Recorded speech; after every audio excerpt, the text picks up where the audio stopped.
മച്ചു ജീവിതത്തിൽ ക്ഷമയുള്ള ആളുകൾക്ക് മാത്രം വന്ന് ഭക്ഷണം കഴിക്കാൻ പറ്റുന്ന ഞങ്ങളുടെ മണ്ണാർക്കാട്ടിലെ ഒരു ഹോട്ടലാണ്.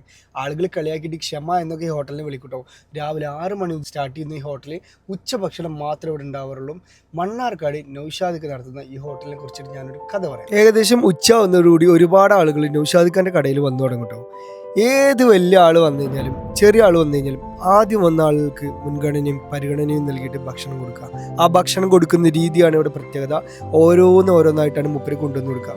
കൂട്ടാനാണെങ്കിലും മീനാണെങ്കിലും ചോറാണെന്നുണ്ടെങ്കിൽ മൂപ്പര് ആദ്യം വന്ന ആളെ നോട്ട് ചെയ്തതിന് ശേഷം ആദ്യം വന്ന ആൾക്ക് ഭക്ഷണം കൊടുത്തതിന് ശേഷമുള്ളൂ പിന്നീട് വന്ന ആൾക്ക് ഭക്ഷണം കൊടുക്കുക. ഈ രീതികളൊന്നും അറിയാണ്ട് വന്ന് ഒരുപാട് ആളുകളിൽ ഭക്ഷണം കഴിക്കാറുണ്ട്, മൂപ്പരോട് ദേഷ്യപ്പെടാറുണ്ട്. ഈ രീതികൾ അറിയാണ്ട് വന്ന ഒരു പാലക്കാട്ടനാണ് എൻ്റെ മുമ്പിൽ നിന്ന് ഭക്ഷണം കഴിക്കുന്നത്. മൂപ്പർക്ക് ഒരു ദേഷ്യമില്ല, ഭയങ്കര ക്ഷമയുള്ള ഒരു നല്ലൊരു മനുഷ്യൻ. ചെറിയൊരു കുട്ടിക്കും മുതിർന്ന ഒരാൾക്കും ഒരുപോലെ പരിഗണന കൊടുക്കുന്നത് എന്നെ അത്ഭുതപ്പെടുത്തിയൊരു കാര്യമായിരുന്നു കേട്ടോ. നല്ലൊരു ഉച്ചഭക്ഷണം കഴിക്കണമെന്നുണ്ടെങ്കിൽ ഞാൻ നിങ്ങളെ ഈ സ്പോട്ടിലേക്ക് സജസ്റ്റ് ചെയ്യും. നിങ്ങൾക്ക് നല്ല ക്ഷമ ഉണ്ടെങ്കിൽ. അങ്ങനെ ഒരുപാട് നേരത്തെ ക്ഷമയോടുള്ള കാത്തിരിപ്പിന് ശേഷം എനിക്കും ഭക്ഷണം എത്തിയിട്ടുണ്ടായിരുന്നു കേട്ടോ. ഒന്നും പറയാല്ല, കിടിലൻ അടിപൊളി ഫുഡ്. ഒരു മായോ വേറൊരു ഇൻഗ്രീഡിയൻസ് ഒന്നും ചേർക്കാത്ത നമ്മുടെ വീട്ടിൽ കിട്ടുന്ന നല്ലൊരു ഫുഡ് കഴിക്കണം എന്നുണ്ടെങ്കിൽ നിങ്ങൾക്ക് നൗഷാദിഖാനത്ത് പോവാം.